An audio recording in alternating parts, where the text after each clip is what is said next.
언니 여기서 뭐 해요? 설거지라도 하시나 봐요. 불쌍하게. 200명의 하객이 지켜보는 연회장 한복판. 주방 한 구석에서 시어머니 강정자 씨의 칠순잔치 설거지를 하고 있는 저. 그리고 제 자리를 차지하고 가족석에 앉아 시부모님과 웃고 있는 불륜녀. 오세린의 말이 귀가에 울려 퍼지는 동안 저는 떨리는 손으로 핸드폰을 꺼냈습니다. 그들은 몰랐습니다. 설거지하는 이 며느리가 누구인지요. 그리고 지금 이 순간 그들의 세상을 무너뜨릴 단 한 통의 전화를 걸고 있다는 것을요. 도대체 무슨 일이 있었던 걸까요? 시작하기 전에 무료인 구독과 좋아요 한 번씩만 눌러주세요. 어디서 듣고 계신지도 댓글 남겨주시면 여러분의 삶의 행운이 가득하길 진심으로 응원하겠습니다. 자, 그럼 오늘 아침으로 돌아가 보겠습니다. 시어머니 강정자 씨의 칠순 잔칫날 아침이었습니다. 저는 새벽 5시부터 일어나 시어머니 치마 저고리에 주름을 다시 한번 펴고 시아버지 양복의 먼지를 털어내며 하루를 시작했습니다. 손가락 끝이 차가운 다리미판에 닿을 때마다 결혼 5년차 며느리로서의 제 위치가 새삼 실감났습니다. 거울 앞에 선 저는 오늘을 위해 준비한 연보라색 한복을 입었습니다. 시어머니가 좋아하는 색이었죠. 화장도 옅게, 머리도 단정하게 올렸습니다. 며느리답게 시어머니를 빛나게 해드려야 하니까요. 오늘만 잘 넘기자. 그냥 오늘 하루만. 스스로에게 되뇌며 가슴 한편에 쌓인 서운함을 꾹 눌러 담았습니다. 호텔 연회장에는 이미 200명이 넘는 하객들이 자리를 채우고 있었습니다. 시댁 친척들, 시아버지 회사 관계자들, 동네 지인들까지. 화려한 샹들리에 아래 사람들의 웃음소리가 울려 퍼지고 있었습니다. 저는 입구에서 하객들을 맞이하며 90도로 허리를 숙였습니다. 1명, 2명, 10명. 허리가 아파왔지만 미소를 잃지 않았습니다. 이게 며느리의 몫이니까요. 그때였습니다. 연회장 정문이 열리고 샤넬 트위드 재킷을 입은 한 여자가 들어섰습니다. 오세린. 제 남편 박도연의 회사 후배이자 그의 상간녀였습니다. 심장이 철렁 내려앉았습니다. 왜 저 여자가 여기에? 세린은 제 눈을 피하지도 않았습니다. 오히려 당당하게 마치 이곳의 주인이라도 되는 양 어깨를 펴고 걸어왔습니다. 그녀의 손에는 고급 백화점 쇼핑백이 들려 있었고 그 안에는 시어머니를 위한 선물이 담겨 있었습니다. 어머니, 칠순 진심으로 축하드려요. 세린의 목소리는 연회장 가득 울려 퍼졌습니다. 그녀는 제 옆을 스쳐 지나가며 향수 냄새를 남기고 갔습니다.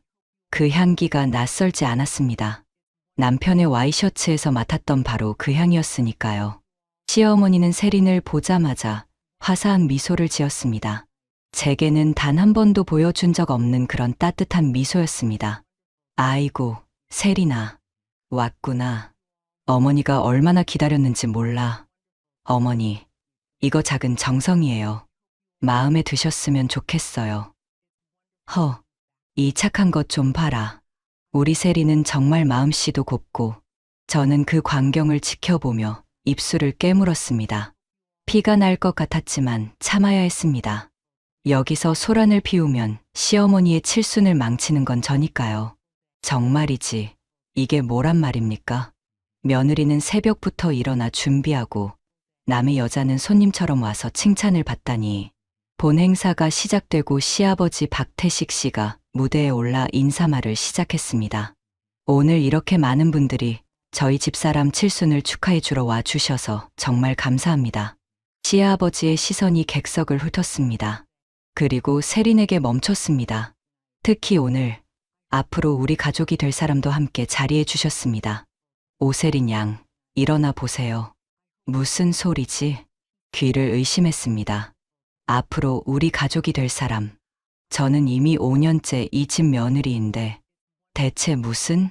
세린이 자리에서 일어나 수줍게 고개를 숙였습니다. 하객들의 박수 소리가 터져 나왔고 사람들은 수군거리기 시작했습니다. 어머, 박 사장님 아드님이 재혼하시나 봐. 그러게, 원래 며느리는 어떻게 된 거래? 글쎄, 잘 모르겠네. 근데 새 며느리가 정말 예쁘긴 하네. 가슴이 무너져 내렸습니다. 제 존재는 완전히 지워진 채 세린이 이 집의 새 며느리로 소개되고 있었습니다. 200명의 하객 앞에서요. 저는 객석 맨 뒷자리에 서 있었습니다. 가족석도 아니고 친척석도 아닌 그냥 보조 인력이 서 있는 자리였습니다. 남편 도연은 세린 옆에 앉아 있었습니다. 제 남편이 다른 여자 옆에서 웃고 있었습니다. 시부모님은 그 모습을 흐뭇하게 바라보고 계셨고요. 이게 대체 뭐지? 손이 떨렸습니다. 숨이 막혔습니다. 하지만 울 수도 소리칠 수도 없었습니다. 이 많은 사람들 앞에서요. 식사 시간이 되었습니다. 가족들은 메인 테이블에 둘러앉았습니다. 시아버지, 시어머니, 도현, 그리고 세린. 네 사람이 한 테이블에서 식사를 하고 있었습니다. 제 자리는 없었습니다. 아니, 정확히 말하면 제 자리에 세린이 앉아 있었습니다. 시어머니가 저를 불렀습니다. 은채야. 목소리가 차갑고 날카로웠습니다. 네, 어머니. 주방 가서 설거지 좀 도와줘. 인력이 부족하대. 설거지요? 며느리가 시어머니 칠순 잔치에서 하객들 앞에서 설거지를 하라고요? 어머니, 그건 왜 못하겠어. 며느리가 시어머니 잔치에서 설거지하는 것도 싫어. 시어머니의 목소리가 높아졌습니다. 참아야 해. 알겠습니다, 어머니. 저는 고개를 숙이고 주방으로 향했습니다. 뒤에서 시어머니의 목소리가 들렸습니다. 세린아, 넌 편하게 앉아서 식사해. 우리 예쁜 세린이가 손 다치면 안 되지. 주방에는 이미 200인분의 그릇이 쌓여 있었습니다. 찬물이 담긴 커다란 싱크대 앞에서 저는 소매를 걷어 올렸습니다. 얼음장같이 차가운 물에 손을 담그자 온몸에 전율이 흘렀습니다. 정말이지, 이게 뭔가요? 재벌가 막내딸인 제가 왜 이런 굴욕을 당해야 하는 건가요? 그릇을 씻으면서 5년 전이 떠올랐습니다.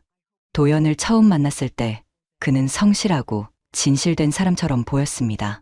평범한 중소기업 영업팀장이었던 그는 제게 진심으로 다가오는 것처럼 보였습니다. 아버지께 제 결혼을 말씀드렸을 때 아버지는 강하게 반대하셨습니다. 은채야, 신분을 숨기고 결혼하겠다고? 그건 너무 위험해. 내가 서진그룹 회장의 딸이라는 걸 알면 사람들이 달라질 거야. 하지만 저는 고집을 부렸습니다. 아빠, 저는 은채로 사랑받고 싶어요. 서진그룹 회장의 딸이 아니라 그냥 한 사람으로요. 제 자체로 사랑받고 싶다고요. 아버지는 한참을 고민하시다가 결국 허락하셨습니다. 단, 조건이 있었습니다. 좋아. 대신 아빠가 뒤에서 조용히 도와줄게. 내 남편 회사가 잘 되도록, 시댁이 경제적으로 어려움 없도록 내가 지켜볼게. 하지만 내가 힘들어하면 언제든 말해. 그때는 아빠가 나설 거야. 그렇게 저는 평범한 회사원 서은채로 박도연과 결혼했습니다. 시댁 식구들은 제가 그저 부모 없이 자랑고아원 출신 며느리라고 믿었습니다. 그래서 더 함부로 대했는지도 모르겠습니다. 고아 출신이라 그런지 예의도 없고 친정도 없으니 시집에서 더 잘해야 하는 거 아니야? 우리 아들이 불쌍해서 데려온 건데 감사할 줄도 모르네. 5년 동안 들어온 말들이 떠올랐습니다. 찬물에 손이 시려왔습니다. 그릇이 미끄러져 바닥에 떨어질 뻔했지만 간신히 붙잡았습니다. 조금만 더 참자. 조금만 더. 그때 주방 문이 열리고 누군가 들어왔습니다. 고개를 들어보니 세린이었습니다. 그녀는 제 모습을 보며 비웃듯 미소를 지었습니다. 손에는 샴페인 잔을 들고 있었고 볼은 발그레하게 상기되어 있었습니다. 언니, 여기서 뭐해요? 설거지라도 하시나 봐요. 에휴, 불쌍하게. 세린이 한 걸음 더 다가왔습니다. 샴페인 향기와 함께 그녀의 향수 냄새가 코를 찔렀습니다. 원래 며느리였던 사람이 이제는 설거지나 하고 있네요. 근데 있잖아요, 언니. 세린이 한 걸음 더 다가왔습니다. 도연 오빠는 이제 제 거예요. 그리고 이 집도, 어머님, 아버님도 다 제 편이에요. 언니는 이제 끝이에요. 알죠? 손에 힘이 들어갔습니다. 그릇을 쥔 손이 부들부들 떨렸습니다. 오빠가 그러던데요. 언니랑은 이미 1년 전부터 마음이 떠났대요. 근데 언니가 이혼해 주지 않아서 어쩔 수 없이 같이 살고 있었대요. 불쌍한 우리 오빠. 세리는 샴페인을 한 모금 마시고는 제 얼굴을 빤히 쳐다봤습니다. 어머님도 아버님도 다 아세요. 오빠랑 제가 사귀는 거. 오히려 저한테 빨리 들어오라고 하세요. 언니보다 제가 훨씬 낫대요. 가슴이 찢어지는 것 같았습니다. 아, 그리고 언니. 다음 주에 이혼 조정 신청할 거래요. 오빠가 변호사도 다 알아봤대요. 언니 재산 분할 같은 거 신경 쓰지 마세요. 어차피 언니 갖고 온 재산도 없잖아요. 세리는 마지막으로 빙긋이 웃으며 말했습니다. 설거지 열심히 하세요, 언니. 이게 이 집에서 할 수 있는 마지막 일일 테니까. 주방문이 닫혔습니다. 혼자 남겨진 저는 찬물에 손을 담근 채 그대로 멈춰섰습니다. 눈물이 흘러내렸습니다. 참고 참았던 눈물이 더 이상 참을 수 없이 쏟아져 내렸습니다. 이제 정말 끝내야겠어. 5년 동안 꾹 참아왔습니다. 신분을 숨기고 평범한 며느리로 살아왔습니다. 시댁의 무시와 구박도 참았습니다. 남편의 냉대도 견뎠습니다. 하지만 이제는 정말 끝입니다. 내 자리에 불륜녀를 앉히고 200명의 하객 앞에서 나를 설거지나 시키는 시댁. 그리고 1년 동안 바람을 피우고도 태연하게 웃고 있는 남편. 저는 젖은 손을 닦고 주방 한 구석으로 걸어갔습니다. 그리고 핸드폰을 꺼냈습니다. 연락처에서 아빠를 찾아 전화를 걸었습니다. 신호음이 2번 울리고 아버지의 목소리가 들렸습니다. 은채야, 무슨 일이니? 아빠. 목소리가 떨렸습니다. 아빠, 이제 끝내고 싶어요. 무슨 일 있었어? 시댁에서. 오늘 시어머니 칠순 잔치에 도연 불륜녀를 데려왔어요. 제 자리에 그 여자를 앉히고 저한테는 설거지를 시켰어요. 200명이 보는 앞에서요. 아버지는 한동안 침묵하셨습니다. 그리고 나지막하게, 하지만 확고한 목소리로 말씀하셨습니다. 은채야, 이혼하고 싶으면 해. 그리고 내가 시댁을 무너뜨리고 싶으면 아빠가 처리해 줄게. 월요일 아침부터 시작할 거야. 고마워요, 아빠. 우리 딸이 당한 만큼 그들도 대가를 치러야지. 아빠가 다 처리해 줄 테니까 넌 이제 그 집에서 나와. 전화를 끊고 주방을 나섰을 때 연회장은 여전히 웃음소리로 가득했습니다. 시어머니는 세린의 손을 꼭 잡고 무언가 이야기를 나누고 계셨고, 시아버지는 하객들에게 세린을 자랑스럽게 소개하고 다니셨습니다. 마치 진짜 며느리라도 되는 양. 저는 연회장 구석에 조용히 서서 그 광경을 지켜봤습니다. 이제 곧 끝이에요. 월요일이면 모든 게 달라질 거예요. 아버지의 약속이 마음속에 남아 있었습니다. 그 말씀이 저를 지탱하게 해주었습니다. 행사가 끝나갈 무렵 시어머니가 마이크를 잡으셨습니다. 오늘 이렇게 많은 분들이 제 칠순을 축하해 주러 와 주셔서 정말 감사합니다. 시어머니의 시선이 세린에게 향했습니다. 특히 우리 세린이가 이렇게 정성스러운 선물까지 준비해 와서 어머니가 정말 기뻐요. 우리 세린 같은 며느리를 두면 얼마나 좋을까 늘 생각했는데, 하객들이 웃음을 터뜨렸습니다. 곧 우리 가족이 될 거니까 여러분들도 많이 예뻐해 주세요. 박수 소리가 터져 나왔습니다. 저는 그 자리에 서서 제 존재가 완전히 지워지는 걸 느꼈습니다. 5년 동안 이 집 며느리로 살아왔는데 단 한마디 언급도 없었습니다. 정말이지, 고아 출신 며느리는 사람 취급도 안 하는구나. 잔치가 끝나고 집으로 돌아가는 차 안. 시아버지가 운전하시고 조수석에는 시어머니가, 뒷좌석에는 도현과 제가 탔습니다. 세리는 자기 차로 따로 가겠다며 손을 흔들었습니다. 어머니, 오늘 정말 수고 많으셨어요. 푹 쉬세요. 그래, 우리 세린. 너도 조심히 들어가고. 차는 침묵으로 가득했습니다. 정확히 말하면 저한테 투명 인간 취급을 받고 있었습니다. 여보, 오늘 세린이 어때 보였어? 시어머니가 시아버지께 물으셨습니다. 아주 괜찮더군. 똑 부러지고 예의도 바르고. 우리 도연한테는 저런 며느리가 맞아. 그러게 말이에요. 시어머니의 목소리가 낮아졌지만 제가 들으라는 듯 또렷했습니다. 고아 출신에 배운 것도 없고 집안일도 제대로 못하는 애를 데려와서 우리 아들이 5년 동안 고생만 했지. 가슴이 찢어지는 것 같았습니다. 도연은 아무 말도 하지 않았습니다. 그저 창밖만 바라보고 있었습니다. 당신은 아무 말도 안 하는군요. 제 남편은 저를 지켜줄 생각조차 없었습니다. 5년 전이 떠올랐습니다. 도연을 처음 만난 건 친구의 소개팅 자리였습니다. 당시 저는 서진그룹 회장의 딸이라는 신분을 숨기고 평범한 회사원으로 살고 있었습니다. 안녕하세요. 박도연이라고 합니다. 서은채예요. 그는 성실해 보였습니다. 눈빛이 맑았고 말투도 정중했습니다. 중소기업에서 영업팀장으로 일하며 성실하게 살아가는 평범한 남자. 저는 그런 그가 좋았습니다. 제 재산이나 집안을 보지 않고 오직 저만 보는 사람. 은채 씨는 참 편안한 사람이네요. 같이 있으면 마음이 놓여요. 저도요, 도연 씨. 우리는 6개월 동안 연애했고 도연이 청혼했습니다. 은채야, 나랑 결혼해 줄래? 돈은 많이 못 벌지만 평생 너만 사랑할게. 저는 행복했습니다. 드디어 저를, 서은채 그 자체를 사랑해주는 사람을 만났다고 생각했으니까요. 하지만 아버지는 강하게 반대하셨습니다. 은채야, 신분을 숨기고 결혼하는 건 위험해. 나중에 내 정체를 알면 사람들이 달라질 거야. 특히 시댁 식구들은. 아빠, 전 도연을 믿어요. 그리고 제 능력으로 인정받고 싶어요. 서진그룹 회장 딸이 아니라 그냥 서은채로요. 아버지는 한숨을 쉬시며 말씀하셨습니다.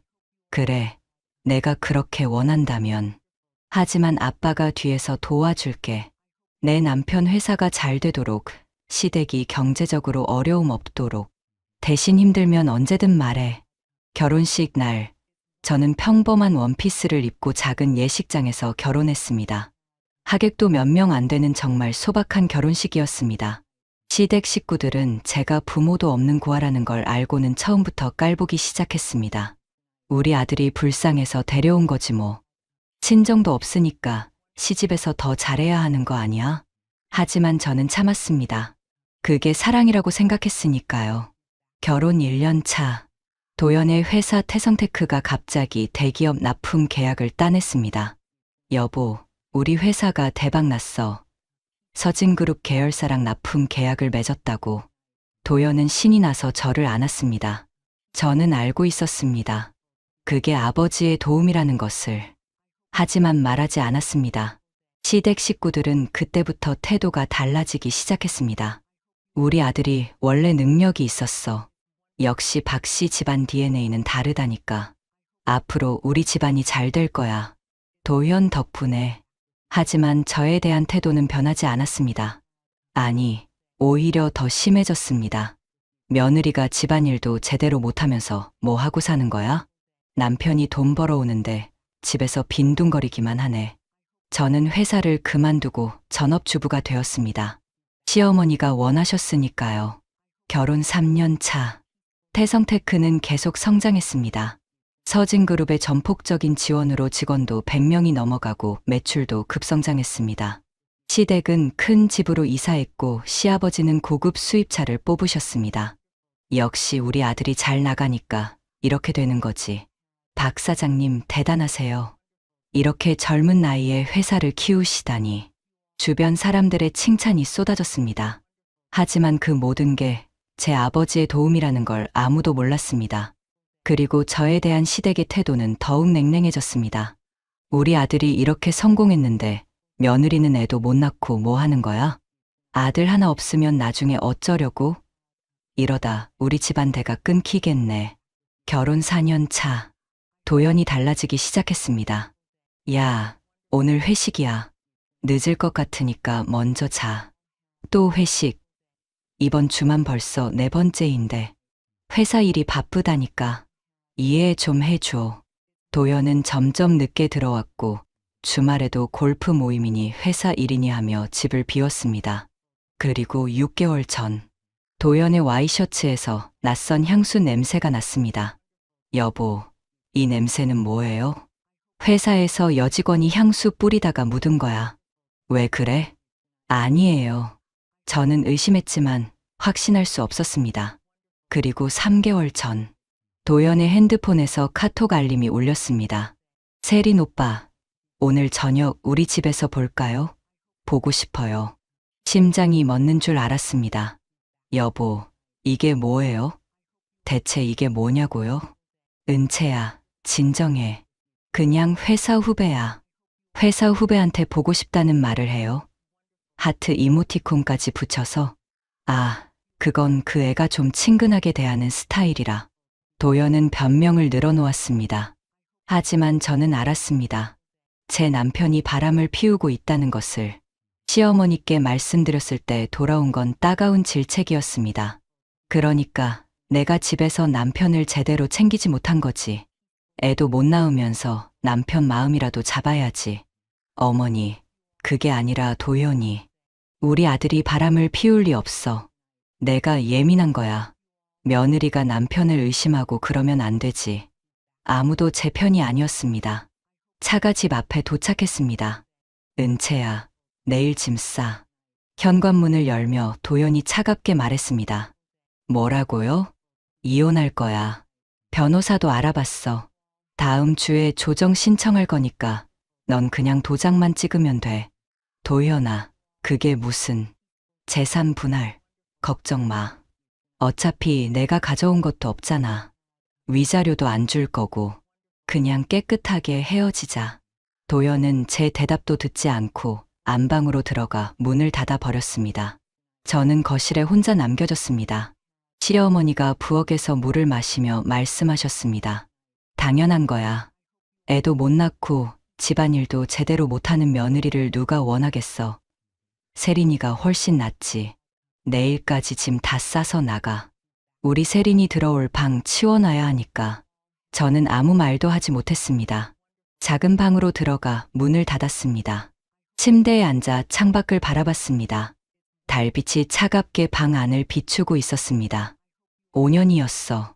5년 동안 난 뭘 한 거지? 신분을 숨기고 사랑을 믿고 이 집에 시집 왔습니다. 하지만 돌아온 건 배신과 모욕뿐이었습니다. 핸드폰을 꺼내 아버지께 문자를 보냈습니다. 아빠, 월요일 약속 잊지 마세요. 이제 정말 끝낼게요. 곧 답장이 왔습니다. 알았다, 딸. 아빠가 다 처리해 줄게.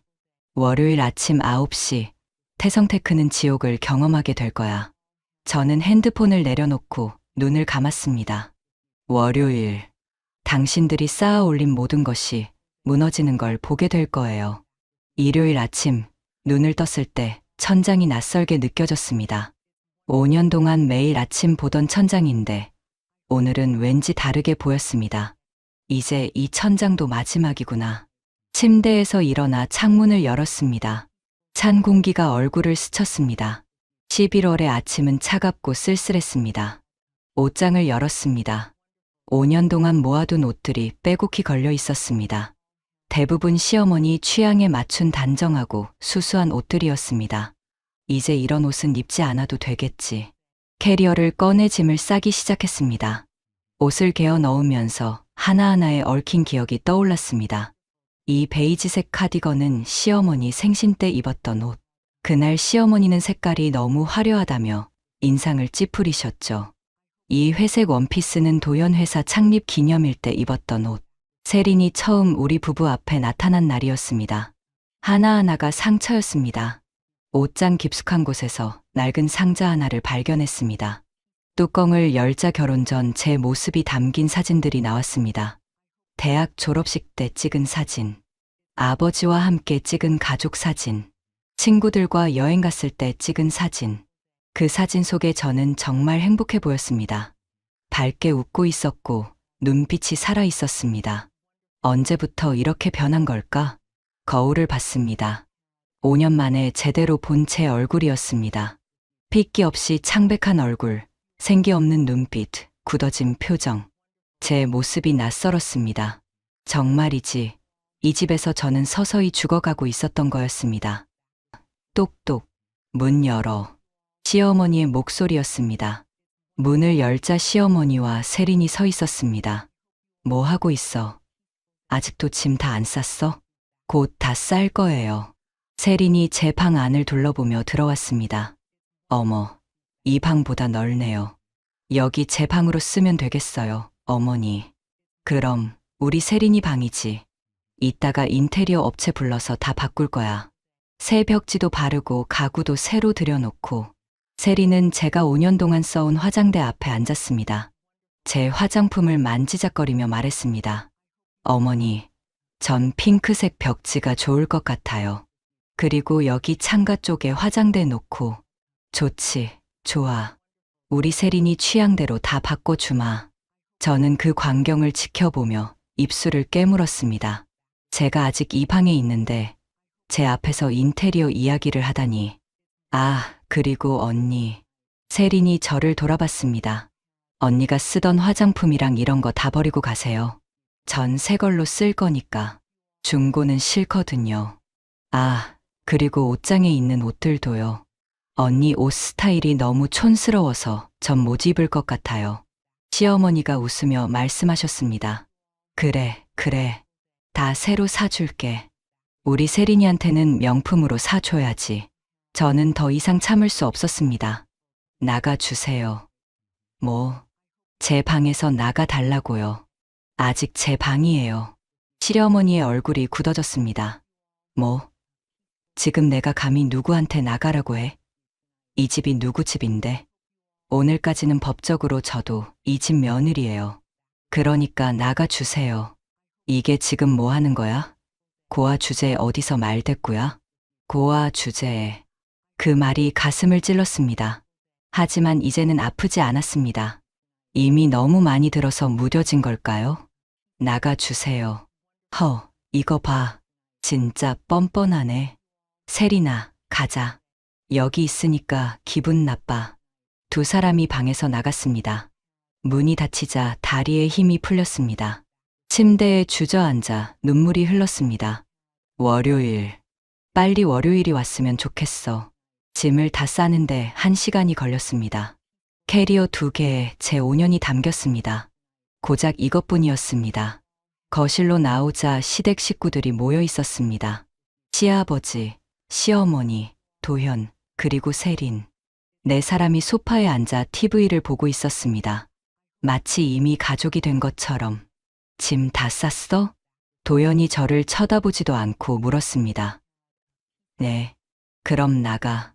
열쇠도 놓고 가고. 현관 열쇠를 거실 테이블 위에 내려놓았습니다. 5년 동안 매일 사용하던 열쇠였습니다. 그리고 은채야. 시아버지가 입을 열었습니다. 이혼 조정 나오라고 연락 가면 순순히 응해. 괜히 버티지 말고. 어차피 내가 가져갈 재산도 없잖아. 위자료 같은 것도 기대하지 마. 우리 아들 잘못 없어. 내가 며느리 역할을 못한 거지. 시어머니가 덧붙였습니다. 애도 못 낳고 집안일도 못하면서 뭘 바라는 거야? 그냥 조용히 나가. 저는 그들을 한 명씩 쳐다봤습니다. 시아버지의 오만한 표정, 시어머니의 냉소적인 미소, 도연의 무관심한 눈빛, 세린의 승리한 듯한 얼굴. 이 얼굴들 다 기억해 둘게요. 월요일에 어떻게 변하는지 두고 봐요. 알겠습니다. 저는 고개를 숙이고 대답했습니다. 캐리어를 끌고 현관으로 향했습니다. 신발을 신으며 마지막으로 이 집을 둘러봤습니다. 5년 동안 제가 닦고 또 닦았던 바닥. 5년 동안 제가 정리하고 또 정리했던 거실. 5년 동안 제가 음식을 만들고 또 만들었던 주방. 이제 안녕이에요. 현관문을 열고 나섰습니다. 뒤에서 세린의 목소리가 들렸습니다. 어머니, 저녁에 뭐 해드릴까요? 제가 파스타 잘 만들거든요. 오, 우리 세린이 요리도 잘하네. 역시 달라도 너무 달라. 웃음소리가 들렸습니다. 저는 그 웃음소리를 뒤로 하고 엘리베이터를 탔습니다.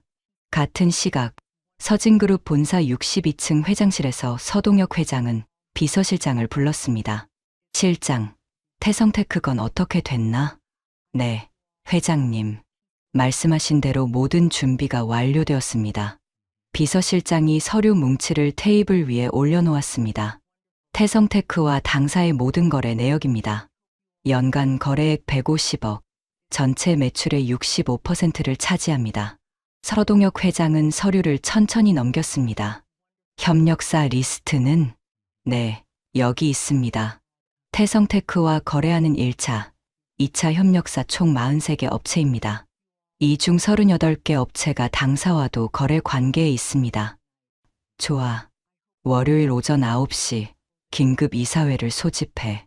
알겠습니다, 회장님. 그리고 서동혁 회장의 눈빛이 차갑게 변했습니다. 태성테크와의 모든 거래를 즉시 중단한다고 공문 발송 준비해. 협력사들에게도 통보해. 태성테크와 거래를 지속하는 업체는 당사와의 거래도 중단한다고. 회장님, 그렇게 되면 태성테크는 망하겠지. 그게 목적이야. 비서실장은 잠시 망설이다가 물었습니다. 혹시 따님 때문입니까? 서동혁 회장이 비웃었습니다. 그 사람들은 사돈도 아니야. 내 딸을 괴롭힌 원수들이지. 알겠습니다. 5년 동안 내 딸이 얼마나 힘들었는지 알아? 신분을 숨기고 살면서 그 집안 사람들한테 무시당하고 고아 취급받고. 서동혁 회장의 목소리가 떨렸습니다. 내가 뒤에서 밀어줬으니까 그 회사가 여기까지 온 거야. 그런데 감히 내 딸 자리에 불륜녀를 앉히고 내 딸한테 설거지를 시켜. 주먹으로 책상을 쳤습니다. 펜꽂이가 덜컥 소리를 냈습니다. 대가를 치러야지. 확실하게. 네, 회장님. 준비하겠습니다. 그리고 금융권에도 연락해. 태성테크 대출 연장 거부하도록. 특히 우리 계열은행은 즉시 회수 준비 들어가고. 그렇게 되면 태성테크는 자금난으로 부도 나겠습니다.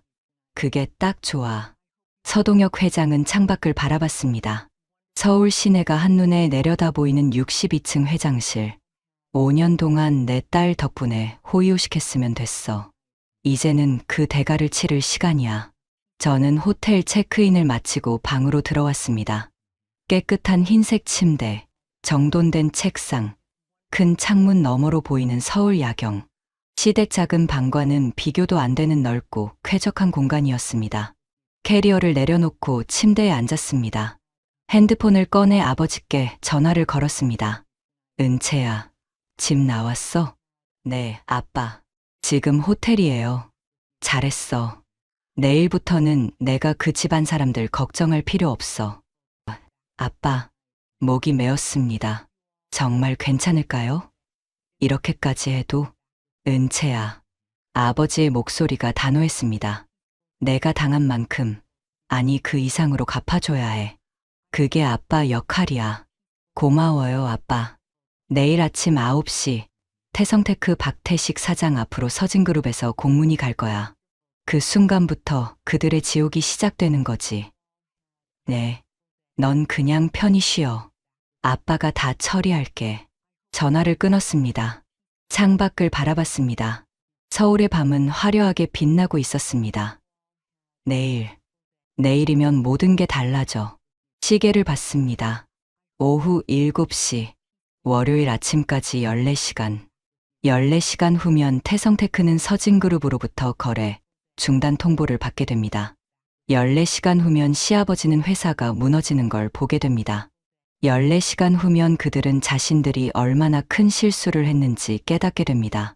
핸드폰을 내려놓고 샤워를 했습니다.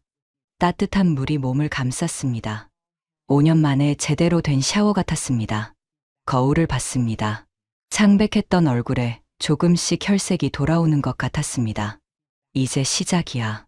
내 인생을 되찾는 거야. 침대에 누워 눈을 감았습니다. 내일이 기다려졌습니다.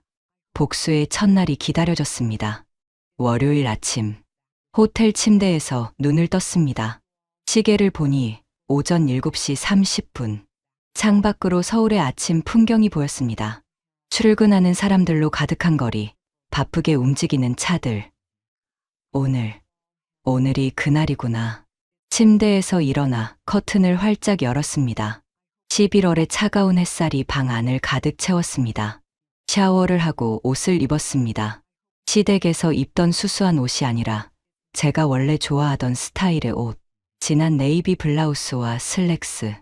단정하면서도 당당한 느낌이 드는 옷이었습니다. 거울을 봤습니다. 어제와는 다른 제 모습이 보였습니다.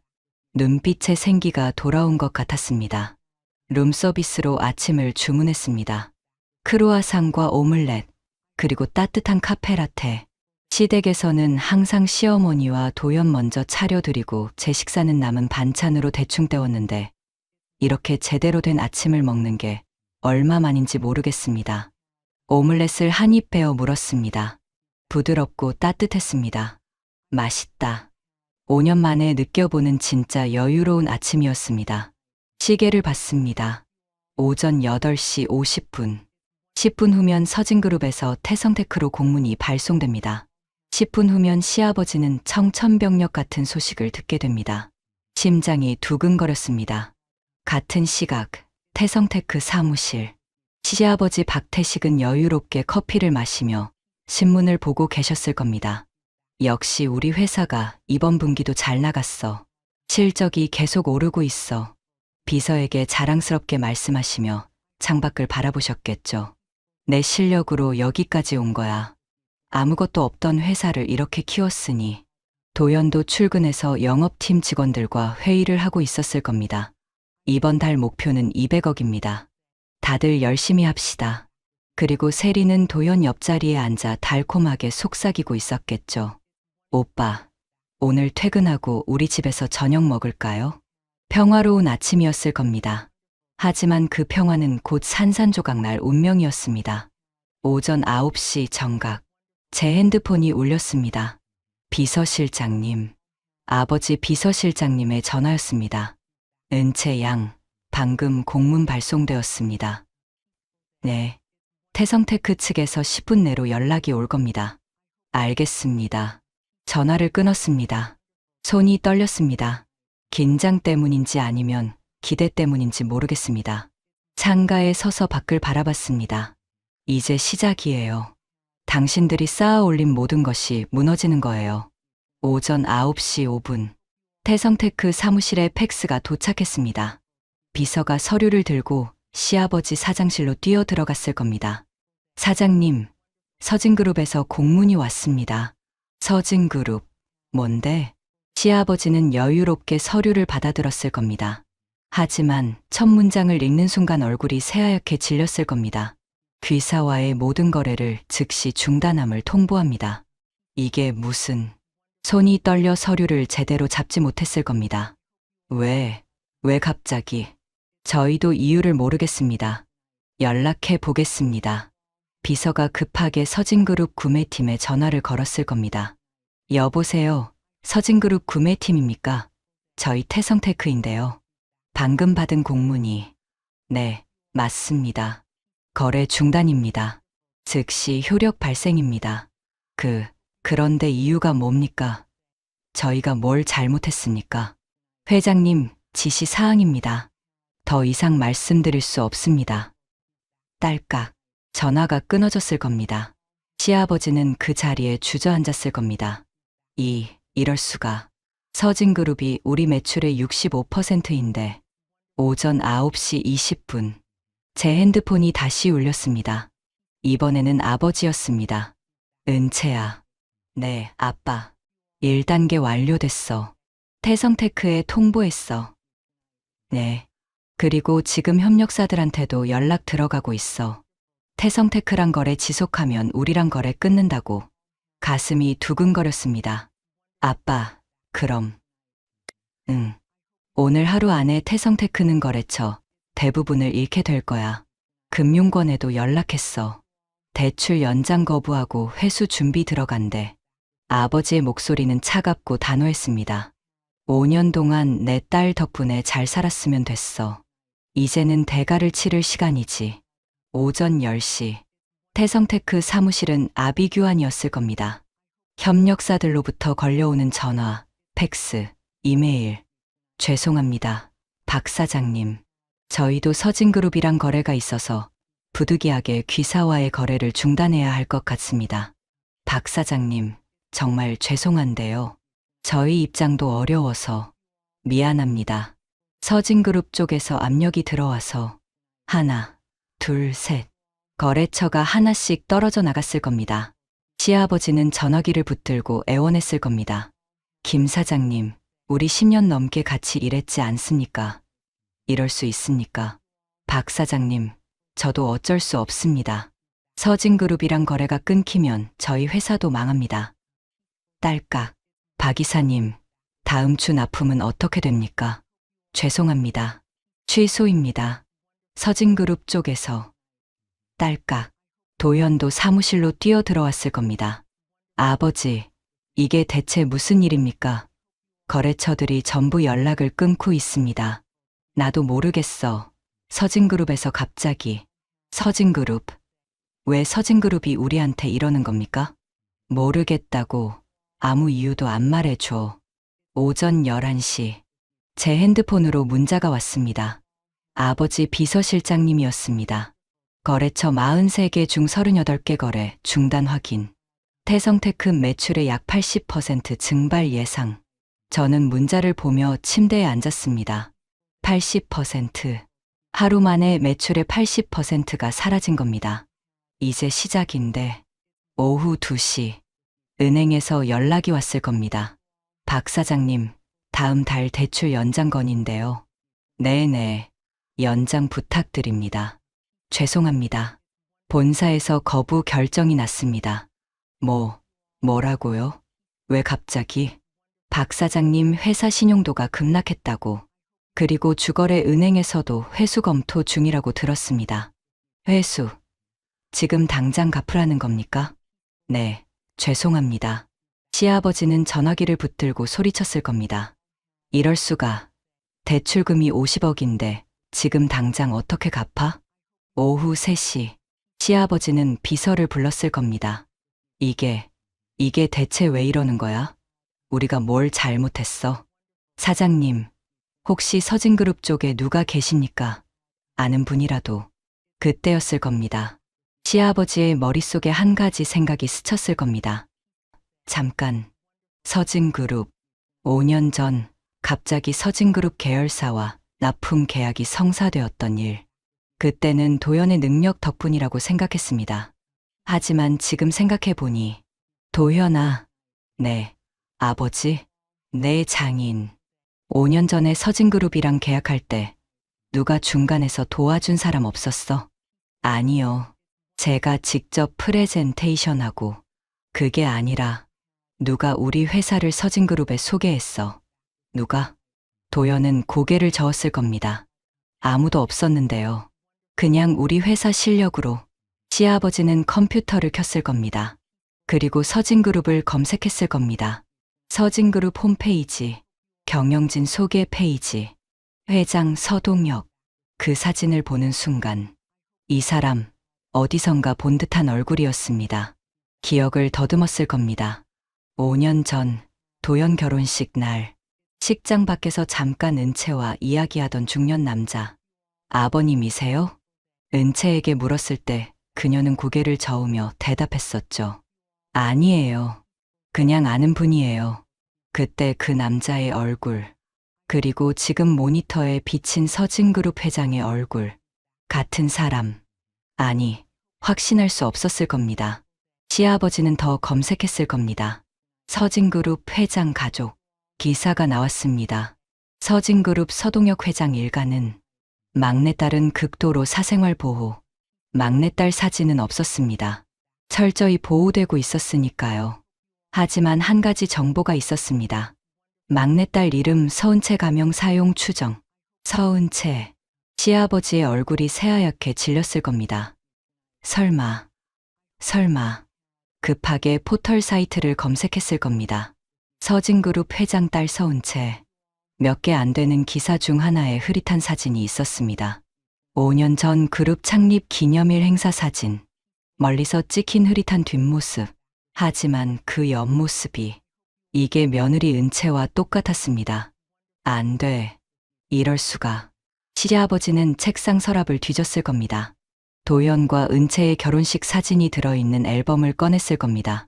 사진 속 은채의 얼굴, 그리고 모니터에 비친 흐릿한 뒷모습의 여자. 같은 사람이었습니다. 서진그룹 회장 막내딸. 퍼즐이 맞춰지기 시작했을 겁니다. 5년 전 갑자기 성사된 서진그룹과의 납품 계약. 설명할 수 없을 정도로 좋았던 계약 조건들. 금융권의 파격적인 대출 지원. 협력사들의 적극적인 협조. 모든 것이 서은채 때문에 시아버지는 그 자리에 주저앉았을 겁니다. 우리가 성공한 게 전부 며느리 덕분이었어. 손이 떨렸을 겁니다. 그럼 지금 이 상황은 은채가, 아니 서진그룹 회장이 등을 돌린 등골이 오싹했을 겁니다. 복수를 하는 거야? 오후 4시 제 핸드폰이 울렸습니다. 모르는 번호였지만 누군지 알 것 같았습니다. 전화를 받지 않았습니다. 다시 울렸습니다. 또 받지 않았습니다. 문자가 왔습니다. 은채야, 나 아버지야. 제발 전화 좀 받아라. 우리 이야기 좀 하자. 시아버지였습니다. 저는 문자를 보고 씁쓸하게 웃었습니다. 이제 와서 이야기를 하자고요? 어제까지만 해도 저는 투명 인간이었습니다. 어제까지만 해도 저는 고아 주제라는 말을 들었습니다. 어제까지만 해도 제 자리에는 불륜녀가 앉아 있었습니다. 그런데 이제 와서 서진그룹 회장 딸이라는 걸 알았으니까 전화를 하는 겁니까? 전화벨이 계속 울렸습니다. 저는 핸드폰을 무음으로 전환하고 창밖을 바라봤습니다. 이제 알았겠죠. 당신들이 누구를 건드렸는지. 월요일 오후 5시, 저는 호텔 레스토랑에서 저녁 식사를 하고 있었습니다. 프렌치 코스 요리, 전체, 수프, 메인, 디저트까지. 시댁에서는 상상도 못했던 식사였습니다. 포크로 스테이크를 자르며 문득 생각났습니다. 시댁에서의 저녁 식사. 항상 시어머니와 시아버지, 도연 먼저 차려드리고 저는 남은 음식으로 먹었죠. 며느리는 나중에 먹어. 시부모님 먼저 드셔야지. 국 좀 다시 끓여. 반찬이 이게 뭐야? 맛없어. 매일 저녁이 전쟁이었습니다. 하지만 이제는 제가 원하는 걸 먹을 수 있어요. 스테이크를 한 입 베어 물었습니다. 부드럽고 육즙이 가득했습니다. 핸드폰이 또 울렸습니다. 이번에는 시어머니였습니다. 받지 않았습니다. 문자가 왔습니다. 은채야, 어머니야, 제발 전화 좀 받아라. 우리 이야기 좀 하자. 어머니가 잘못했어. 잘못했다고요? 이제 와서요? 어제까지만 해도 저는 고아 주제였는데, 어제까지만 해도 저는 세린한테 방을 빼앗겼는데, 어제까지만 해도 저는 설거지를 하고 있었는데, 저는 문자를 지우고 와인을 한 모금 마셨습니다. 오후 7시, 시아버지는 재무팀장을 불렀을 겁니다.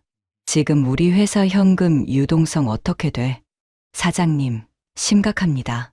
서진그룹 거래가 끊기면서 매출의 65%가 사라졌고 협력사들까지 이탈하면서 추가로 15%가 더. 그러니까 총 80%가 날아갔다는 얘기지? 네. 그리고 은행에서 50억 대출 회수 통보가 왔습니다. 2주 안에 갚아야 합니다. 2주? 지금 당장 현금이 얼마나 있어? 12억 정도입니다. 12억으로 50억을 어떻게 갚아? 그게 방법이 없습니다. 자산을 매각하더라도 2주 안에는. 시아버지는 책상을 주먹으로 쳤을 겁니다. 제길, 이게 다 내 잘못이야. 내가 며느리를 잘못 대해서. 재무팀장은 조심스럽게 물었을 겁니다. 사장님, 혹시 사모님께 부탁을. 사모님, 은채 말이야? 네, 사모님이 서진그룹 회장 따님이시라면 지금 전화를 안 받아. 문자도 안 읽어. 시아버지는 머리를 쥐어뜯었을 겁니다. 오후 8시, 도연은 세린에게 전화를 걸었을 겁니다. 세린아, 오빠, 무슨 일이에요? 회사에 무슨 일 있다면서요? 세린아, 우리 헤어져야 할 것 같아. 뭐라고요? 미안해. 나 지금 정신이 하나도 없어. 회사가 망하게 생겼어. 오빠, 그게 무슨 소리예요? 어제만 해도 괜찮았잖아요. 은채가 서진그룹 회장 딸이었어. 전화기 너머로 세린의 숨소리가 멈췄을 겁니다. 거짓말이죠? 아니야. 진짜야. 5년 동안 신분을 숨기고 살았던 거야. 그럼 우리가 칠순잔치 때. 그래. 서진그룹 회장 딸 자리에 너를 앉힌 거야. 그래서 지금 회사가 망하고 있어. 오빠, 미안해, 세린아. 나 지금 은채한테 빌어야 해. 용서를 빌어야 해. 안 그러면 우리 가족 다 망해. 저는요? 저는 어떻게 되는 건데요? 미안해. 딸깍. 도연은 전화를 끊었을 겁니다. 세리는 멍하니 핸드폰을 쥐고 있었겠죠. 어제까지만 해도 승리자였던 그녀. 오늘은 버림받은 사람이 되어버렸습니다. 오후 9시. 저는 호텔 방으로 돌아와 침대에 누워 있었습니다. 천장을 보며 생각했습니다. 5년. 5년 동안 제가 얼마나 참았는지 아세요? 결혼 첫날 밤, 시어머니는 제 방에 들어와 말씀하셨죠. 은채야, 우리 집안 규칙이 있어. 며느리는 시부모님보다 늦게 자고 일찍 일어나야 해. 알겠지? 네, 어머니. 그날부터 저는 새벽 5시에 일어나 5년 동안 살았습니다. 결혼 6개월 차. 애도 못 낳는 며느리가 이 집에서 뭘 할 수 있겠어.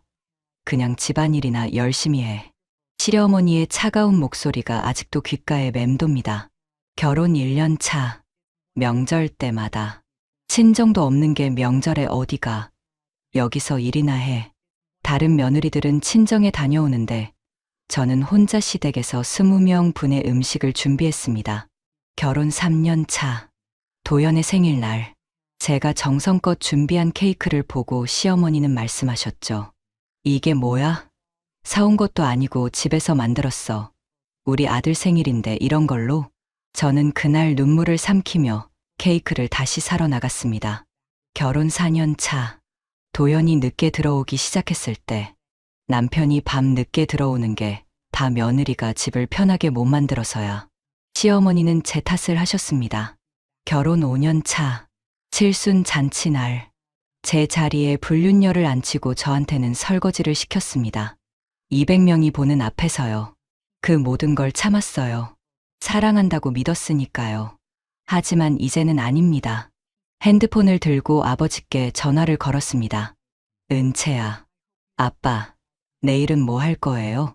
아버지는 잠시 침묵하시다가 대답하셨습니다. 금융권 압박을 강화할 거야.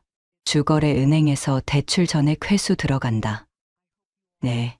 그리고 태성테크 공장 건물 압류 준비 들어간다. 저당권이 우리 계열사 은행에 있거든. 건물까지요? 응. 5년 동안 내 딸이 당한 만큼 그들도 똑같이 당해야지. 아버지의 목소리는 단호했습니다. 아빠가 복수해 줄게. 끝까지. 전화를 끊었습니다. 창밖을 바라봤습니다. 서울의 야경이 아름답게 빛나고 있었습니다. 같은 시각, 시댁집. 시어머니는 거실 소파에 앉아 멍하니 벽을 바라보고 있었을 겁니다. 내가 서진그룹 회장 딸한테 설거지를 시켰어. 손이 떨렸을 겁니다. 고아 주제라고. 그렇게 말했어. 머릿속에서 지난 5년이 주마등처럼 스쳐 지나갔을 겁니다. 명절마다 은채 혼자 일하게 했던 것. 생일 때마다 선물 하나 안 해줬던 것. 아프다고 해도 며느리가 그 정도로 아파라며 무시했던 것. 친구들 앞에서 우리 며느리는 별로야라고 말했던 것. 하느님, 내가 무슨 짓을 한 거야? 시어머니는 그 자리에서 울음을 터뜨렸을 겁니다. 하지만 이미 늦었습니다. 화요일 아침, 경제지 일면에 기사가 실렸습니다. 태성테크 부도 위기, 서진그룹 거래 중단 후 협력사 80% 이탈, 금융권, 태성테크 신용등급 하향 조정, 대출 회수 움직임, 업계, 태성테크 이번 주 내 부도 가능성 높아. 사진도 있었습니다. 사무실에서 고개를 숙이고 있는 시아버지, 기자들에게 둘러싸여 카메라 플래시를 받고 있는 도연. 저는 호텔에서 태블릿으로 기사를 보고 있었습니다. 아빠, 이게 다 계획하신 거예요? 일부는 계획이고 일부는 자연스러운 결과야. 서진그룹이 손 떼면 금융권이 어떻게 반응할지는 뻔한 거잖아. 아버지의 목소리는 담담했습니다. 그리고 은채야, 오늘 오후 2시에 주거래 은행에서 박 사장한테 연락 갈 거야. 무슨 연락이요? 대출금 50억 전액 즉시 상환 요구. 3일 이내에 못 갚으면 공장 건물 압류한다고. 가슴이 철렁했습니다. 공장 건물까지요? 당연하지. 그 건물 저당권이 우리 계열사 은행에 있어. 5년 전에 내가 특별히 저금리로 대출해 줬던 거야. 5년 동안 내 딸 덕분에 낮은 이자로 큰 건물 쓰면서 돈 벌었으면 됐지. 이제는 돌려받을 시간이야. 오후 2시. 시아버지는 은행 지점장실로 달려갔을 겁니다. 지점장님, 무슨 일이십니까? 지점장은 차가운 표정으로 서류 한 장을 내밀었을 겁니다. 박 사장님, 대출금 전액 상환 통보서입니다. 전액 상환이요? 50억을? 네. 본사 지시 사항입니다. 3일 이내에 상환하셔야 합니다. 3일. 그게 말이 됩니까? 50억을 3일 안에 어떻게 구합니까? 죄송합니다. 본사 결정입니다. 지점장님, 우리 10년 넘게 거래했지 않습니까? 이럴 수 있습니까? 지점장은 잠시 망설이다가 작은 목소리로 말했을 겁니다. 박 사장님, 서진그룹에서 압력이 들어왔습니다. 우리 은행도 어쩔 수 없어요. 서진그룹. 그리고 3일 내 상환 못하시면 담보로 잡힌 공장 건물 압류 절차 들어갑니다. 건물까지요? 시아버지의 얼굴이 새하얗게 질렸을 겁니다. 그럼 우리 회사는? 네, 영업을 못 하시게 됩니다. 시아버지는 비틀거리며 은행을 나왔을 겁니다. 저녁 7시. 제 핸드폰이 울렸습니다. 모르는 번호였습니다. 받았습니다. 여보세요. 은채 씨, 저 세린이에요. 오세린. 세린의 목소리였습니다. 다급하고 떨리고 있었습니다. 무슨 일이세요? 은채 씨, 제발 도연 오빠 좀 살려주세요. 회사가 망하면 오빠는 어떻게 되는 거예요? 그게 저랑 무슨 상관이죠? 제발요. 제가 잘못했어요.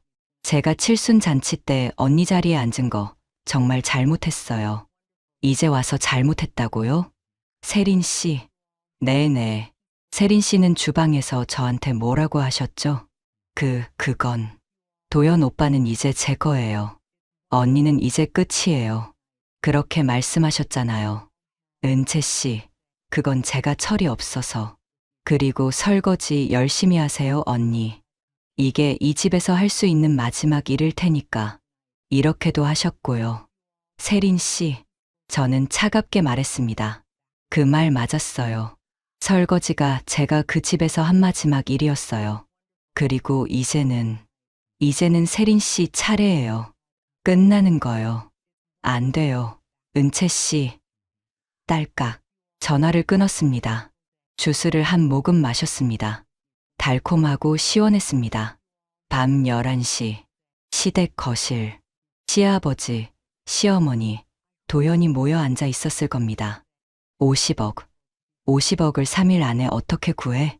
시아버지는 머리를 쥐어뜯었을 겁니다. 우리 집 팔아도 20억밖에 안 돼. 차 팔아도 5억. 그래 봐야 25억. 여보, 내 적금이랑 보험 해지하면 3억 정도 나와요. 28억. 그래 봐야 28억이야. 22억이 모자라. 도연이 입을 열었습니다. 제 적금하고 주식 팔면 2억 정도.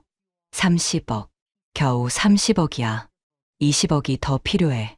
절망적인 침묵이 흘렀을 겁니다. 여보, 은채한테 빌어야 해요. 다시 한 번만. 안 받는다니까. 전화도 안 받고. 시어머니가 벌떡 일어났을 겁니다. 그럼 직접 찾아가요. 어디 있는지 찾아내서 무릎 꿇고 빌어요. 어디 있는지를 어떻게 알아? 도연아, 너 은채 핸드폰 위치 추적 안 돼? 그게 저도 차단했어요. 모든 연락처에서 차단됐어요. 제 길. 시아버지는 소파에 주저앉았을 겁니다. 5년 동안 우리가 뭘 한 거야? 수요일 아침. 저는 아버지와 저녁 식사 약속이 있었습니다. 강남의 한 고급 일식당. 프라이빗 룸에서 아버지와 마주 앉았습니다. 은채야, 얼굴이 많이 좋아졌네. 아빠 덕분이에요. 오늘 은행에서 통보했다며? 네, 들었어요. 아버지는 사시미를 한 점 집어드시며 말씀하셨습니다. 은채야, 아빠가 물어볼 게 있어. 뭐예요, 아빠? 끝까지 갈 거니? 저는 잠시 멈칫했습니다. 무슨 말씀이세요? 시댁을 완전히 무너뜨릴 거냐는 거야. 지금 멈추면 그래도 회사는 살릴 수 있어. 작아지겠지만, 하지만 3일 후에 건물까지 압류하면 그들은 정말 아무것도 남지 않아 길거리에 나앉게 돼. 아버지는 제 눈을 똑바로 보셨습니다. 그래도 괜찮겠니? 저는 5년을 떠올렸습니다. 새벽 5시에 일어나던 날들, 고아 주제라는 말을 들었던 순간들, 명절마다 혼자 일하던 기억들, 도연의 냉대, 시어머니의 무시, 그리고 칠순 잔치 날, 제 자리에 앉아 웃고 있던 세린, 설거지를 하며 흘렸던 눈물. 아빠, 응, 끝까지 갈래요. 그들이 저한테 했던 것처럼 똑같이 해주고 싶어요. 아버지는 고개를 끄덕이셨습니다. 알았어. 그럼 아빠가 끝까지 도와줄게. 목요일 새벽 6시, 시아버지와 도연은 서진그룹 본사 앞에서 서 있었을 겁니다. 추운 11월 날씨에 코트를 여민 채 출근하는 직원들을 하나하나 살펴보며 7시, 8시, 9시. 하지만 은채는 나타나지 않았습니다. 아버지, 안 오는 것 같은데요? 조금만 더 기다려보자. 10시, 11시. 오전 내내 기다렸지만 저는 나타나지 않았습니다. 제 길, 어디 있는 거야? 이미 늦었습니다. 5년 동안 쌓인 상처는 하루 이틀 눈물로 치유되지 않습니다. 오후 2시 50분. 저는 호텔 라운지에 앉아 커피를 마시며 시계를 보고 있었습니다. 10분 후면 태성테크 공장 건물에 압류 딱지가 붙습니다. 10분 후면 시댁이 쌓아 올린 모든 것이 무너집니다. 심장이 두근거렸습니다. 핸드폰이 울렸습니다. 아버지였습니다. 은채야. 네, 아빠. 5분 후 집행관이 현장에 도착한다. 네, 괜찮겠니? 마음이 흔들리진 않고 저는 잠시 망설였습니다. 솔직히 말하면 조금은 흔들렸습니다. 5년을 함께 살았던 사람들이니까요. 하지만 괜찮아요, 아빠. 그들이 저한테 했던 것들을 생각하면 이 정도는 당연한 거예요. 그래, 아빠도 그렇게 생각해. 우리 딸 고생한 만큼 대가를 치러야지. 전화를 끊었습니다. 커피를 한 모금 마셨습니다. 쓰고 뜨거웠습니다. 오후 3시 정각, 태성테크 공장 건물 앞, 집행관과 은행 직원들이 도착했을 겁니다. 시아버지는 공장 정문에서 그들을 막아섰겠죠. 안 됩니다. 제발 하루만 더 시간을 주십시오. 박 사장님, 비켜 주십시오. 법적 절차입니다. 제발요. 이 건물을 빼앗기면 우리는 영업을 못합니다. 직원들은 어떻게 됩니까? 하지만 집행관은 냉정했을 겁니다. 대출금 50억을 상환하지 못하셨습니다. 압류 절차 진행합니다. 직원들이 건물 정문에 빨간색 압류 딱지를 붙이기 시작했을 겁니다. 이 건물은 채무 불이행으로 압류되었음. 시아버지는 그 자리에 주저앉았을 겁니다. 끝이야. 다 끝이야. 공장 안에서 직원들이 나왔을 겁니다. 사장님, 이게 무슨 일입니까? 우리 월급은요? 다음 주 월급날인데 회사가 망하는 겁니까? 시아버지는 고개를 들지 못했을 겁니다. 도현도 현장에 있었을 겁니다. 압류 딱지가 붙는 걸 보며 눈물을 흘렸겠죠. 아버지, 정말 끝인가요? 그런 것 같구나. 오후 4시, 뉴스 속보가 떴습니다. 태성테크 공장 건물 압류, 사실상 영업 중단, 직원 100여 명 실직 위기, 박태식 사장, 죄송하다 사과. 저는 뉴스를 보며 복잡한 감정을 느꼈습니다. 시원한 듯 하면서도 한편으로는 씁쓸했습니다. 이게 정말 제가 원했던 걸까요? 핸드폰을 내려놓고 창밖을 바라봤습니다. 하지만 곧 고개를 저었습니다. 아니야. 이건 그들이 자초한 거야.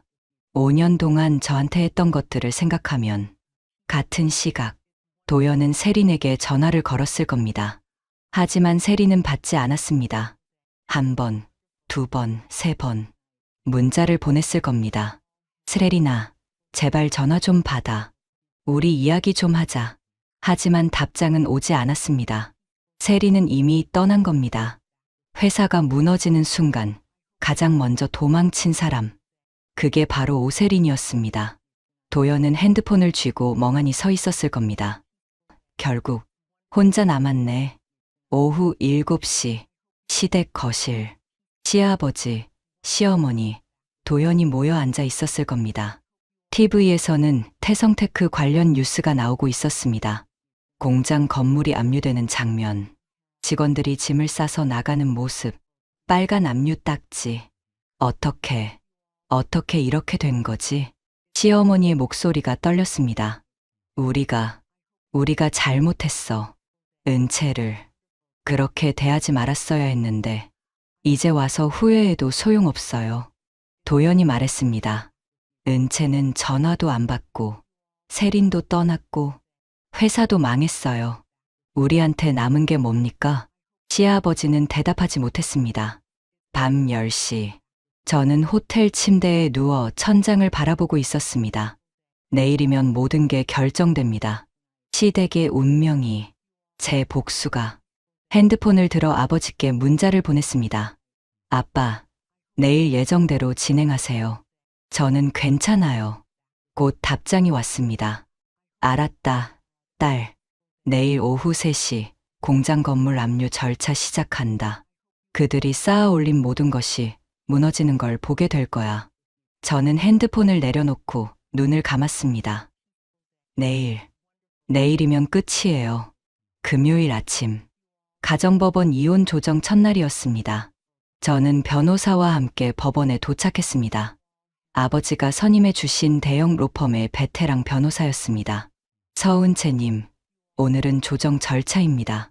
상대방이 합의를 제안할 가능성이 높습니다. 네. 하지만 님께서 원하지 않으시면 재판으로 가셔도 됩니다. 재판으로 가고 싶어요. 공개적으로 모든 걸 밝히고 싶어요. 변호사는 고개를 끄덕였습니다. 조정실 앞, 도연이 서 있었습니다. 5년 만에 제대로 본 남편의 얼굴이었습니다. 초췌하고 수척하고 눈 밑에는 다크서클이 가득했습니다. 일주일 만에 10년은 늙어 보였습니다. 은채야. 도연이 다가왔습니다. 저는 뒤로 한 걸음 물러섰습니다. 가까이 오지 마세요. 은채야, 제발 우리 얘기 좀 하자. 응, 법정에서 하죠. 변호사 통해서요. 은채야. 도연이 제 팔을 잡으려 했습니다.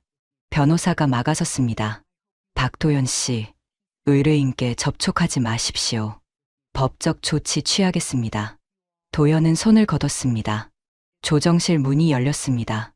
들어오세요. 조정실. 조정위원이 양쪽을 바라보며 말했습니다. 오늘은 쌍방의 의견을 듣고 합의 가능성을 타진해 보겠습니다. 먼저 신청인 측부터 말씀해 주시죠. 제 변호사가 서류를 꺼냈습니다. 신청인 서은채 씨는 피신청인 박도연 씨의 지속적인 불륜 행위와 가정 파탄을 이유로 이혼을 청구합니다. 피신청인 측 입장은 도연의 변호사가 입을 열었습니다. 저희는 합의 이혼을 원합니다. 신청인께서 원하시는 조건을 최대한 수용하겠습니다. 구체적으로요? 재산 분할, 위자료, 모두 신청인 측 요구대로 하겠습니다. 다만, 도연의 변호사는 잠시 망설였습니다. 다만, 피신청인 박도연 씨가 신청인께 직접 사과할 기회를 주셨으면 합니다. 저는 차갑게 대답했습니다. 거절합니다. 서은채 씨, 한 번만. 5년 동안 기회는 충분했어요. 이제는 늦었습니다. 조정위원이 한숨을 쉬었습니다. 그렇다면 재판으로 가실 수밖에 없겠네요. 네, 그렇게 하겠습니다. 도연이 벌떡 일어났습니다. 은채야, 제발. 그리고는 무릎을 꿇었습니다. 조정실 바닥에, 제 앞에, 제발 용서해줘. 내가 잘못했어. 정말 잘못했어. 저는 그 모습을 내려다봤습니다. 한때는 사랑했던 남자. 제가 평생을 함께하고 싶었던 사람. 하지만 지금은 도연 씨. 은채야. 저한테 무릎 꿇지 마세요. 그럴 자격도 없어요. 은채야. 세린 씨한테나 꿇으세요. 그 사람이 당신 옆에 있어 줄 거예요. 아니야. 세린은 이미 떠났어. 회사 망하니까 연락도 안 받아. 그 말에 저는 피식 웃음이 나왔습니다. 그럼 결국 혼자 남았네요. 저처럼. 은채야, 제발. 저는 가방을 들고 일어났습니다. 변호사님, 갑시다. 은채야, 은채야. 뒤에서 도연의 외침이 들렸지만 저는 뒤돌아보지 않았습니다. 조정실 문을 나섰습니다. 복도에는 시어머니가 서 계셨습니다. 은채야. 시어머니는 저를 보자마자 무릎을 꿇었습니다. 법원 복도 한가운데서 은채야, 어머니가 잘못했어. 제발, 제발 우리 좀 살려줘. 지나가던 사람들이 쳐다봤습니다. 저게 무슨 일이야? 며느리한테 무릎 꿇는 건가? 수군거림이 들렸습니다. 시어머니는 눈물을 흘리며 말했습니다. 은채야, 어머니가 미쳤었어. 정신이 나갔었어. 내가 서진그룹 회장 딸인 줄 알았으면. 그 말에 저는 멈춰섰습니다. 어머니, 은채야. 어머니는 결국 그것밖에 안 보이시는군요. 제가 서진그룹 회장 딸이어서 살려달라는 거죠. 만약 제가 정말 고아였다면 어머니는 지금도 저를 무시하셨을 거예요. 아니야. 그게 아니라, 어머니, 5년 동안 저한테 뭐라고 하셨죠? 시어머니는 말문이 막혔습니다. 고아 주제에 친정도 없는 게 애도 못 낳으면서 이런 말들 기억하세요? 은채야, 저는 그 모든 말들을 기억해요. 하나도 빠짐없이요. 저는 시어머니를 내려다봤습니다. 그리고 어머니, 칠순잔치 때 뭐라고 하셨죠? 주방 가서 설거지 좀 도와줘. 인력이 부족하대. 200명 앞에서 저한테 이렇게 말씀하셨잖아요. 시어머니는 고개를 숙였습니다. 그리고 제 자리에는 남편의 불륜녀를 앉히셨고요.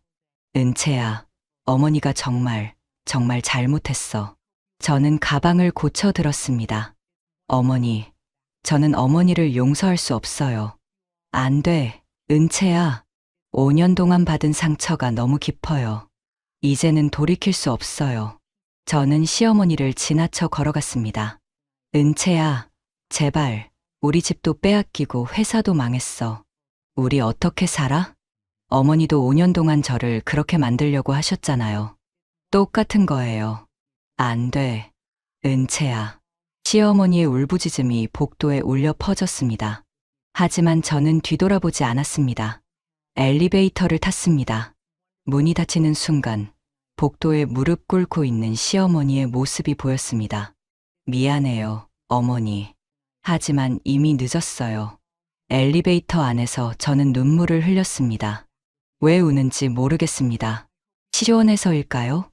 아니면 슬퍼서일까요? 5년 동안 가족이라고 믿었던 사람들. 하지만 그들은 저를 가족으로 본 적이 없었습니다. 이제 정말 끝이에요. 법원을 나섰을 때 아버지의 차가 기다리고 있었습니다. 차에 타자 아버지가 제 손을 잡아주셨습니다. 은채야, 울지 마. 넌 잘못한 거 없어. 아빠, 제가 너무한 건 아닐까요? 아니야.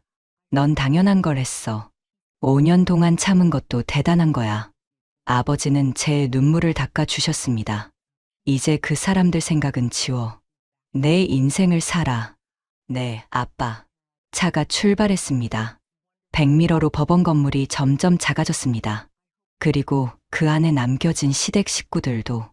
안녕히 가세요. 이제 정말 끝이에요. 일주일 후, 서진그룹 본사 62층 회장실.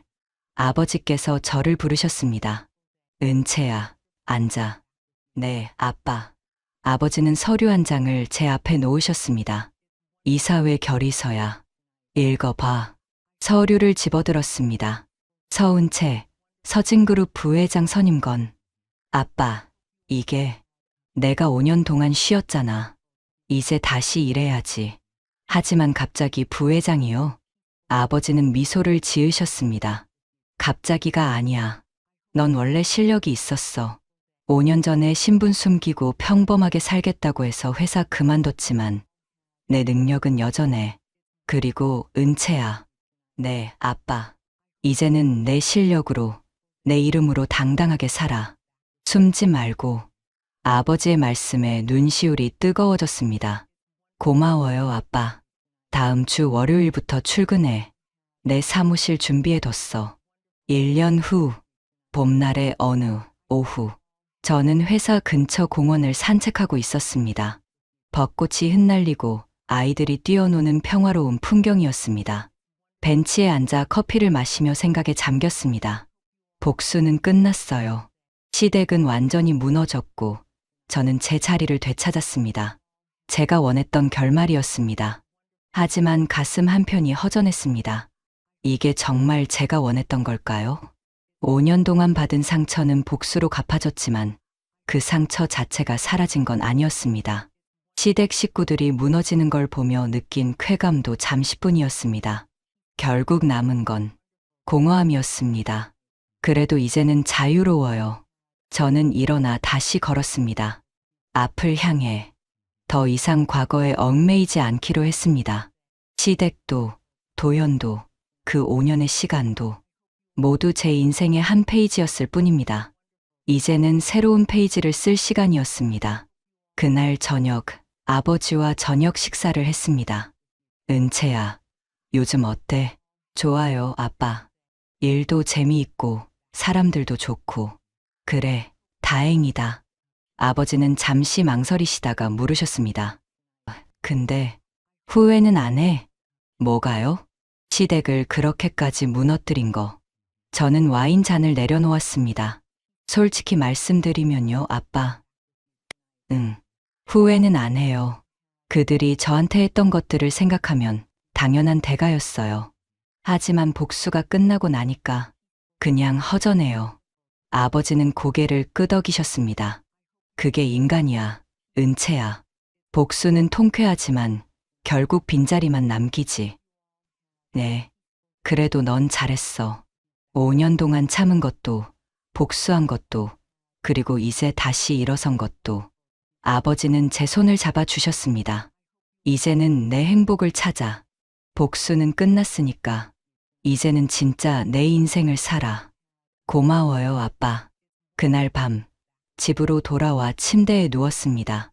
천장을 보며 생각했습니다. 5년 전, 도연과 사랑에 빠졌던 순진했던 저. 신분을 숨기고 평범하게 살고 싶었던 저. 시댁에서 무시당하고 상처받으면서도 참았던 저. 그리고 지금 복수를 끝내고 제 자리로 돌아온 저. 이제 진짜 새로운 시작이에요. 핸드폰을 들어 메모를 열었습니다. 그리고 적었습니다. 서은채의 새로운 인생 목표. 1점 회사에서 더 큰 성과를 내자. 2점 진짜 나를 사랑해주는 사람을 만나자. 3점 과거에 얽매이지 말고 현재를 즐기자. 4점 더 이상 신분을 숨기지 말고 당당하게 살자. 5점 나 자신을 사랑하자. 메모를 저장하고 핸드폰을 내려놓았습니다. 창밖으로 서울의 야경이 반짝이고 있었습니다. 수많은 불빛들이 저마다의 이야기를 품고 빛나고 있었습니다. 그 중 하나가 제 이야기였습니다. 무너지고, 일어서고, 복수하고, 그리고 다시 시작하는 이야기. 이제부터가 진짜 제 인생이에요. 눈을 감았습니다. 내일은 또 새로운 하루가 기다리고 있었습니다. 서진그룹 부회장 서은채로서의 당당한 하루가. 3년 후, 서진그룹은 제 리더십 아래 역대 최고 실적을 달성했습니다. 저는 업계에서 가장 주목받는 여성 경영인이 되었습니다. 어느 날, 우연히 시댁 소식을 들었습니다. 시아버지는 여전히 편의점에서 일하고 계신다고 했습니다. 시어머니는 건강이 나빠져 병원을 자주 드나든다고 했습니다. 도연은 재혼했다가 또 이혼했다고 했습니다. 그렇게들 사시는구나. 더 이상 복수심도 분노도 느껴지지 않았습니다. 그저 남이었습니다. 한때 제 인생의 일부였지만 이제는 완전히 지나간 과거의 사람들. 저는 제 삶을 살고 있었습니다. 당당하게, 자유롭게, 행복하게, 그리고 그것이 가장 큰 복수였습니다. 오늘도 저는 62층 회장실에서 서울을 내려다봅니다. 5년 동안 숨기고 살았던 신분, 5년 동안 참아야 했던 모욕, 그 모든 것이 이제는 과거가 되었습니다. 저는 더 이상 누군가의 며느리가 아닙니다. 서진그룹 부회장 서은채입니다. 그리고 그것으로 충분합니다. 창밖으로 봄바람이 불어옵니다. 벚꽃 향기가 실려옵니다. 새로운 계절이 왔습니다. 저도 새로운 삶을 살고 있습니다. 과거의 상처는 제 안에 남아 있습니다. 하지만 그 상처가 저를 정의하지 않습니다. 제가 저를 정의합니다. 그리고 저는 이렇게 말합니다. 저는 서은채입니다. 서진그룹 부회장이자 한 사람의 여성이자 제 인생의 주인공입니다. 더 이상 누구에게도 숨지 않습니다. 더 이상 누구에게도 굽히지 않습니다. 저는 제가 원하는 삶을 삽니다. 그리고 그것이 제가 선택한 가장 큰 복수입니다.